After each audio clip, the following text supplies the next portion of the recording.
Amanda Ferguson with more on a traffic incident that began with a car breaking down here along the DVP and ended with a tow truck driver being charged after he refused to help a visually impaired woman with a guide dog. It was, like today, over 30 degrees. The couple needed help, and luckily they happened to know the Blind Persons Act very well.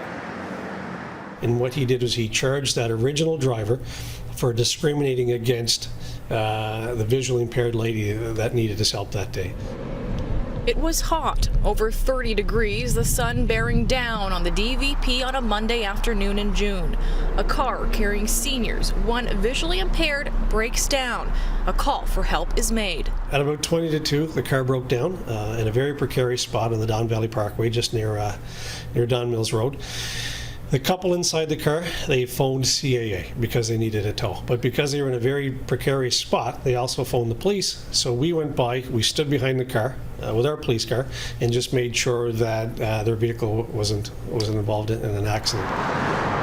Yet when the CAA driver arrived, he allegedly took one look at Quincy, the golden retriever, and refused to transport the couple, even though Quincy was a guide dog. What he basically told them was that I'm not taking the guide dog inside my truck, and they quite rightly said, you can't, you have to take the guide dog, and he refused.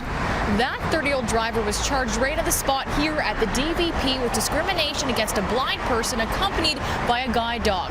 Another CAA driver was called, who quickly helped the couple on their way. Here we go, ready? This isn't the first time CAA's animal policy has been called into question.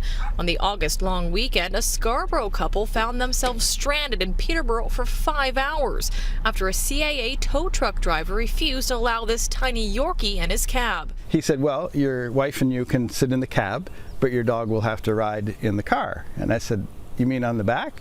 He says, yeah. I said, I'm not putting my dog back there. It's very hot. At the time, CAA told CityNews their policy did not allow animals in the cabs of tow trucks, with the exception of service animals. In a statement today, they called the June 20th incident unfortunate and, quote, not consistent with their service standards, adding, it is against CAA policy to refuse service animals in the cab of our tow trucks. We take these allegations seriously and launched an internal investigation. It's a problem that's been going on for decades.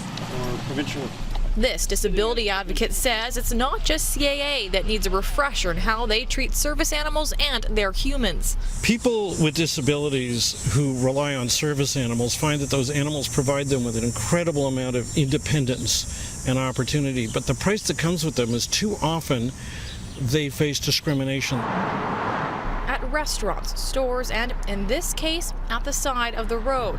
Police are hoping this officer's actions will educate others to lend a hand even when there are paws involved. I don't know if you'd say above and beyond, it's just the right thing to do. The officer knew that when it happened, that it was against the law.